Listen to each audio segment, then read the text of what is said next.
Hello दोस्तों, हम इस वीडियो में पॉलिटी का एक अच्छा सेशन लेकर आए हैं जो कि लेखपाल, यूपी ट्रिपल एस सी, पेट और अन्य सभी कॉम्पिटिटिव एग्ज़ाम के लिए बहुत ही महत्वपूर्ण साबित होगा।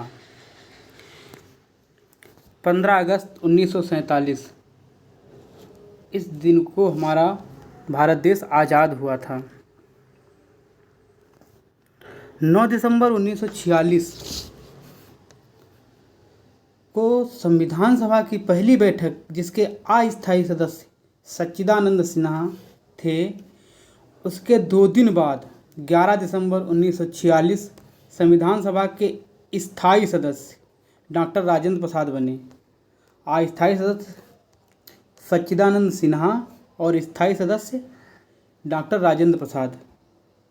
हमारे भारत देश को 389 सीटों में बांटा गया, जिसमें 296 ब्रिटिश शासन की और 93 देसी रियासतों को मिली थी। 9 दिसंबर 1946 को 211 सदस्य मौजूद थे। शुरू में मुस्लिम और देसी रियासतें नहीं आई थीं। 26 जनवरी 1950 को आखिरी संविधान सभा की बैठक, जिसमें 284 सदस्य मौजूद थे। पहली बैठक में 211 और लास्ट बैठक जो 24 जनवरी 1950 को थी, उसमें 284 सदस्य मौजूद थे। 26 जनवरी 1949 को 2 साल 11 महीने और 18 दिन बाद संविधान सभा द्वारा संविधान देश को समर्पित हुआ। 26 जनवरी 1950 को संविधान लागू हुआ। मतलब 26 नवंबर 1949 को संविधान सभा द्वारा संविधान को समर्पित किया गया और 26 जनवरी 1950 को संविधान को लागू किया गया। मूल संविधान में 395 अनुच्छेद, 22 भाग और 8 अनुसूचियां थीं। संविधान सभा में 12 महिलाओं ने भाग लिया। संविधान सभा में 15 महिलाओं ने भाग लिया था। प्रारूप समिति के अध्यक्ष डॉक्टर भीमराव अंबेडकर। संविधान को बनने में 165 दिन, 12 सत्र लगे थे। 200 से ज़्यादा प्रावधान भारत शासन अधिनियम 1935 से लिए गए थे। 24 जनवरी 1950 संविधान सभा की अंतिम बैठक थी। डॉक्टर राजेंद्र प्रसाद पहले राष्ट्रपति घोषित हुए। जनगण मन राष्ट्रगान में शामिल हुआ। वंदे मातरम को राष्ट्रगीत में शामिल किया गया। भारत शासन अधिनियम 1935 से हमारे भारत देश में संघीय व्यवस्था अपनाई गई। संघीय व्यवस्था मतलब केंद्र और राज्य के बीच शक्तियों का बंटवारा। इसमें 3 शक्तियाँ बांटी गई: संघ सूची, राज्य सूची और समवर्ती सूची। संघ सूची में केंद्र कानून बनाने के लिए बाध्य होता है, राज्य सूची में राज्य कानून बनाने के लिए बाध्य होता है और समवर्ती सूची में दोनों कानून बनाने के लिए बाध्य होते हैं। संघ सूची में 98 विषय, राज्य सूची में 59 विषय और समवर्ती सूची में 52 विषय सम्मिलित हैं। जैसे संघ सूची में सेना, रेलवे, नागरिकता, यूपीएससी, आरबीआई, बैंकिंग, परमाणु, डाक सेवा, उड्डयन, सीबीआई, जनगणना। उसी प्रकार राज्य सूची में भूमि, पुलिस, स्टेट पीएससी, स्वास्थ्य, लॉ एंड पावर, कृषि। समवर्ती सूची में वन्य जीव, जंगल, शादी, तलाक, शिक्षा, व्यापार, बिजली आदि। न्यायपालिका की स्वतंत्रता 1935 भारत शासन अधिनियम 1935 से न्यायपालिका की स्वतंत्रता भी ली गई है। न्यायपालिका में हमारे भारत देश में एकल न्यायपालिका है। सबसे पहले अधीनस्थ न्यायालय, सबऑर्डिनेट कोर्ट, फिर हाई कोर्ट, फिर सुप्रीम कोर्ट। हाई कोर्ट और सुप्रीम कोर्ट अपीलीय न्यायालय के अंतर्गत आते हैं। अधीनस्थ न्यायालय में 2 भाग होते हैं, पहला जिला न्यायालय, दूसरा सत्र न्यायालय। जिला न्यायालय में सिविल केस जैसे शादी, भूमि, तलाक आदि से जुड़े केसों को सुना जाता है। सिविल केस में जज बैठता है, जिला न्यायालय में जज बैठता है। सत्र न्यायालय में क्रिमिनल केस जैसे हत्या, चोरी, बलात्कार आदि, इसमें मजिस्ट्रेट बैठता है। इसके बाद यहाँ से सबसे पहले कोई भी सुनवाई होगी वह अधीनस्थ न्यायालय में ही होगी। किसी भी केस को लेकर सबसे पहले अधीनस्थ न्यायालय ही जाया जाता है। उसके बाद हाई कोर्ट, फिर supreme court. High court appeal करता है सुप्रीम कोर्ट को। राज्य 1935 अधिनियम, भारत शासन अधिनियम 1935 से राज्यपाल का कार्यकाल भी लिया गया है। राज्य का संवैधानिक पद का मुखिया राज्यपाल होता है। आपातकालीन उपबंध, राष्ट्रपति इसका अधिकारी होता है। राष्ट्रपति द्वारा राष्ट्रीय आपातकाल, राज्य आपातकाल और वित्तीय आपातकाल लगाए जाते हैं। आर्टिकल 352 के तहत राष्ट्रीय आपातकाल, आर्टिकल 356 के तहत राज्य आपातकाल और अनुच्छेद 360 के तहत वित्तीय आपातकाल लगता है। राष्ट्रीय आपातकाल युद्ध, बाहरी आक्रमण या सशस्त्र विद्रोह पर लगाया जाता है। अभी तक हमारे देश में 3 बार राष्ट्रीय आपातकाल लगाया गया है। सन 1965 में चीन और भारत के युद्ध में, सन 1975 में पाक और भारत के युद्ध में, सन 1971 में आंतरिक अशांति होने पर कांग्रेस की सरकार द्वारा। राज्य आपातकाल, जिसको हम राष्ट्रपति शासन भी बोलते हैं या संवैधानिक आपातकाल भी बोलते हैं, इस आपातकाल में किसी भी राज्य में अगर राज्य की सरकार सुचारू रूप से नहीं चल रही है तो राज्यपाल की अनुमति, राज्यपाल के राज्यपाल के कहने पर राष्ट्रपति वहाँ पर राष्ट्रपति शासन लगा देता है। अभी तक राष्ट्रपति शासन 100 से अधिक बार लगाया जा चुका है। इसी प्रकार भारत में वित्तीय साख में कमी आने पर या उसमें दिक्कत आने पर वित्तीय आपातकाल लगाया जाता है, जिसको राष्ट्रपति लगाता है। यह आपातकाल अभी तक अपने भारत देश में नहीं लगाया गया। कौन सा आपातकाल अभी भारत देश में नहीं लगा है? वित्तीय आपातकाल, जो अनुच्छेद 360 के तहत लगता है।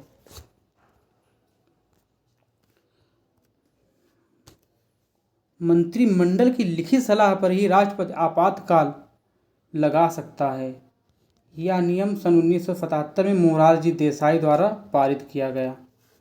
यह नियम इसलिए पारित किया गया था क्योंकि आंतरिक अशांति 1971 में जो राष्ट्रीय आपातकाल लगा था, उसी के संशोधन के उपलक्ष्य में इन्होंने यह संविधान संशोधन करवाया था, मोरारजी देसाई ने। ब्रिटेन के संविधान से हमारे भारत देश में संसदीय व्यवस्था ली गई है। ब्रिटेन के संविधान से क्या ली गई? संसदीय व्यवस्था ली गई है, जिसमें सारी पावर किसको मिलती होती? प्रधानमंत्री को सारी पावर मिली होती है। संघीय व्यवस्था में क्या होता है? संघीय व्यवस्था में भारत में क्या होता है? केंद्रीय विधायिका होती है, राज्य विधायिका होती है। केंद्रीय विधायिका में संसद होता है और राज्य विधायिका में राज्य का विधानमंडल होता है। संसद में लोकसभा यानी निम्न सदन, राज्यसभा यानी उच्च सदन। इसी प्रकार राज्य विधायिका में विधानसभा निम्न सदन और विधान परिषद उच्च सदन होता है। अभी तक हमारे भारत देश में 6 प्रदेशों में ही विधान परिषद है यानी उच्च सदन है। उत्तर प्रदेश, बिहार, महाराष्ट्र, कर्नाटक, आंध्र प्रदेश और तेलंगाना। इसके अलावा सब कहीं केवल विधानसभा है, विधान परिषद नहीं है। मंत्रिपरिषद, जिसको मंत्री परिषद बोलो या कार्यपालिका बोलो, वह चाहे संसद की हो या चाहे केंद्र की हो या राज्य की हो। मंत्रिपरिषद निम्न सदन का, यानी अगर केंद्र की है तो लोकसभा का, राज्य की है तो विधानसभा का, निम्न सदन का पीएम या सीएम को मिलाकर केवल 15% ही बना सकते हैं। दिल्ली के लिए 10%, मतलब जैसे अपने लोकसभा में सीटें 545 सीटों पर चुनाव हो रहा है प्रेजेंट टाइम में, तो 545 सीटें हमारी लोकसभा में हैं। इसमें राज्यसभा की सीटों को ना जोड़कर लोकसभा की सीटों का अगर 15% निकाला जाए तो 83 संख्या आती है। तो 83 संख्या में ही मोदी जी और सारे मंत्री होंगे। इसमें मंत्री राज्यसभा से भी जो मंत्री लिए जाते हैं वो भी 83 संख्या के अंदर ही लेंगे। इसमें राज्यसभा के सभी मंत्री चुने जा सकते हैं, लेकिन मान्य संख्या संसद की निम्न सदन की 15% ही होगी। विधायिका मान लो 545 विधायिका हो गई, कार्यपालिका कितनी हो गई 83। तो कार्यपालिका विधायिका के प्रति हमेशा झुकी रहती है। ठीक, कार्यपालिका जिसे मंत्री परिषद कहते हैं, इसमें सर्वोच्च पद पीएम का होता है। पीएम मतलब प्रधानमंत्री का होता है। प्रधानमंत्री को शपथ राष्ट्रपति दिलाता है। इसके बाद में प्रधानमंत्री तय करता है किसको, कैबिनेट मंत्री को, राज्य मंत्री को और उप मंत्री को। कैबिनेट मंत्रियों को 3 श्रेणियों में बांटा गया है, कैबिनेट मंत्री, राज्य मंत्री और उप मंत्री। कैबिनेट मंत्री में मंत्रालय आता है, जैसे रक्षा मंत्रालय राजनाथ सिंह के पास है, वित्त मंत्रालय सीतारमण जी के पास है। तो इसी प्रकार से कैबिनेट मंत्री के अंतर्गत राज्य मंत्री आता है, राज्य मंत्री, और फिर उसके अंतर्गत क्या आता है, उप मंत्री आता है। इन सबको शपथ भी राष्ट्रपति ही दिलाता है, लेकिन प्रधानमंत्री के कहने पर। संसदीय विशेषाधिकार ये भी ब्रिटेन से हमको प्राप्त है। इसमें क्या होता है, संसदीय विशेषाधिकार में क्या होता है, कोई बिल लोकसभा में हो या राज्यसभा हो, मान लो केंद्र की बात हो रही है, कोई बिल चाहे लोकसभा में हो या राज्यसभा में हो, अगर वो लोकसभा से पास हुआ है, राज्यसभा से भी पास हुआ है और राष्ट्रपति ने भी पास कर दिया है, तो वो क्या बन जाएगा, एक्ट बन जाएगा, कानून बन जाएगा। पहले वो बिल रहेगा, बिल अगर दोनों जगह से पास हो गया, राष्ट्रपति ने भी उसको पास कर दिया, तो क्या बन जाएगा, कानून बन जाएगा। कोई भी बिल केवल धन विधेयक को छोड़कर कोई सामान्य बिल चाहे राज्यसभा से पास हो सकता है सबसे पहले या लोकसभा से पास हो सकता है। केवल धन विधेयक एक ऐसा विधेयक है जो राष्ट्रपति की पूर्व अनुमति के आधार पर सबसे पहले लोकसभा में ही पास किया जाता है।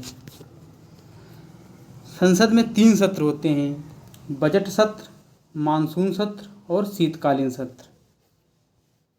बजट सत्र फरवरी से मई के बीच आता है, मानसून सत्र जुलाई से सितंबर, शीतकालीन सत्र नवंबर से दिसंबर। भारत में एकल नागरिकता है, वो भी ब्रिटेन से ली गई है, जबकि अमेरिका में दोहरी नागरिकता है।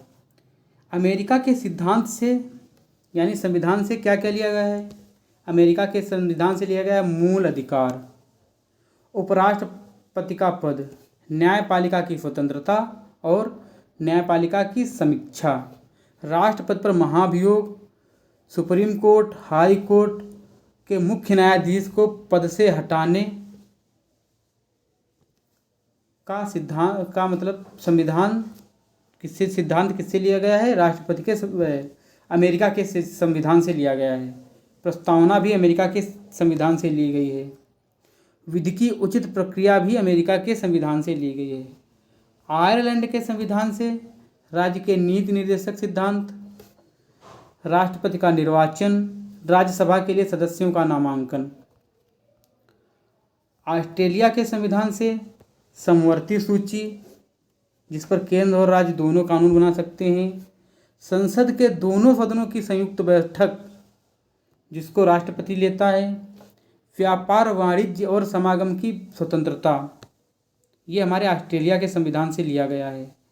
कनाडा से सशक्त केंद्र के साथ संघीय व्यवस्था, केंद्र द्वारा राज्यों के राज्यपालों की नियुक्ति। कनाडा से अवशिष्ट शक्तियों का केंद्र के पास होना। कनाडा उच्चतम न्यायालय का परामर्शी न्याय निर्णय कनाडा से लिया गया है। जर्मनी से क्या लिया गया है, आपातकाल के दौरान मूल अधिकारों का निलंबन, ये जर्मनी के संविधान से लिया गया है।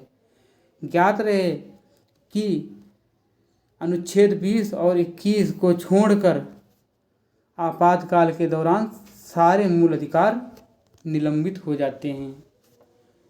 यूएसएसआर से सोवियत संघ से मूल कर्तव्य लिए गए हैं, जिनको 42वें संविधान संशोधन द्वारा स्वर्ण सिंह की सिफारिश से जोड़ा गया था। प्रस्तावना में सामाजिक, आर्थिक एवं राजनीतिक न्याय भी सोवियत संघ से लिया गया है। फ्रांस से गणतंत्रात्मक ढांचा, स्वतंत्रता, समता और बंधुत्व की भावना शब्द फ्रांस से लिए गए हैं। साउथ अफ्रीका से संविधान संशोधन, सबसे बड़ा संविधान संशोधन कहाँ से लिया गया? हमारा साउथ अफ्रीका से लिया गया है। राज्यसभा की निर्वाचन प्रक्रिया भी साउथ अफ्रीका से ली गई है। राज्यसभा की निर्वाचन प्रक्रिया कैसी होती? खुली मतदान प्रणाली के द्वारा होती है। इसमें किसी भी पार्टी का एक विप होता है, जो उस पार्टी का विप हर अपने सदस्य को बताएगा कि इस सदस्य को चुनना है, उसी को सारे सदस्य वोट करेंगे, उसको हम विप कहते हैं। और साउथ अफ्रीका से क्या लिखा? साधारण बहुमत। संसद में उपस्थित और मतदान करने वालों का बहुमत साधारण बहुमत के अंतर्गत आता है। जैसे हमारे पास कोई बिल आया लोकसभा में, तो लोकसभा में बिल आया तो वहाँ पर 545 लोग उपस्थित हैं, या मान लो 400 लोग उपस्थित हैं, तो वहाँ पर वोट पड़े तो 201 ने वोट दिया, तो उस बिल को आगे बढ़ा दिया गया, पास कर दिया गया। ये हो गया हमारा साधारण बहुमत। इसी प्रकार से वह बिल कहाँ गया? राज्यसभा में। राज्यसभा में मान लो 245 लोग उस समय उपस्थित हैं, तो उसमें वोटिंग हुई, वोटिंग में 123 पक्ष में पड़ गए, तो वो बिल वहाँ पास हो गया। उसके बाद वो बिल राष्ट्रपति ने पास कर दिया, फिर वही बिल क्या बन गया? एक्ट बन गया। ये हमारा है साधारण बहुमत। इसी प्रकार विशेष बहुमत, ये भी साउथ अफ्रीका से लिया गया है। संविधान संशोधन में विशेष बहुमत में क्या होता है? संसद की कुल संख्या का बहुमत प्लस उपस्थित और मतदान करने वालों का 2/3 बहुमत, या मौलिक अधिकार प्लस राज्य के नीति निर्देशक तत्वों का संशोधन करने के लिए विशेष बहुमत होता है।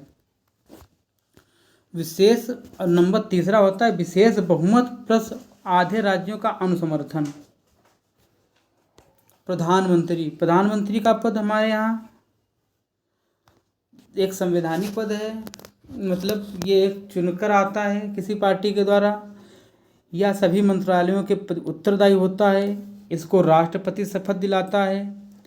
आर्टिकल 78 के तहत या राष्ट्रपति को मंत्रियों के कार्यों को बताने के लिए बाध्य होता है।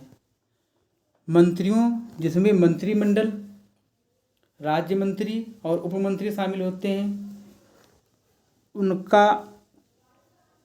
उनकी नियुक्ति के बारे में और उनको हटाने के बारे में यह प्रधानमंत्री का ही दायित्व होता है। महान्यायवादी AGI, attorney general of India, यह भारत का प्रथम विधिक अधिकारी होता है। इस समय भारत के प्रथम विधिक अधिकारी KK गोयल हैं। आर्टिकल 76 के अंतर्गत महान्यायवादी आता है। इसकी नियुक्ति राष्ट्रपति करता है।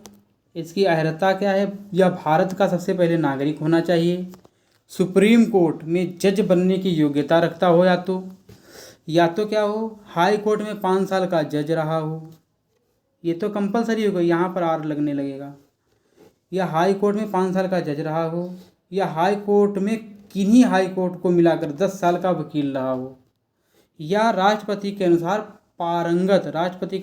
पारंगत विधि विद्ता हो। कार्यकाल, महान्यायवादी का कार्यकाल राष्ट्रपति के प्रसाद पर्यंत रहता है। इसको हटाने के लिए 3 महीने पहले इसको नोटिस देनी पड़ती है। इसके कार्य क्या होते हैं? राष्ट्रपति के सारे कार्य करना राष्ट्रपति के अनुसार, विधि संबंधी राष्ट्रपति को सलाह देना, संविधान में वर्णित सभी कार्यों को करना। आर्टिकल 143 के अनुसार राष्ट्रपति के कहने पर सुप्रीम कोर्ट से सलाह अथवा सवाल पूछने का भी अधिकार महान्यायवादी के पास होता है। इसका दूसरा पार्ट हम जल्द ही लाएंगे। और इस वीडियो का PDF हमारे टेलीग्राम चैनल पर मिल जाएगा, जिसका लिंक इस वीडियो में आपको मिल जाएगा। धन्यवाद।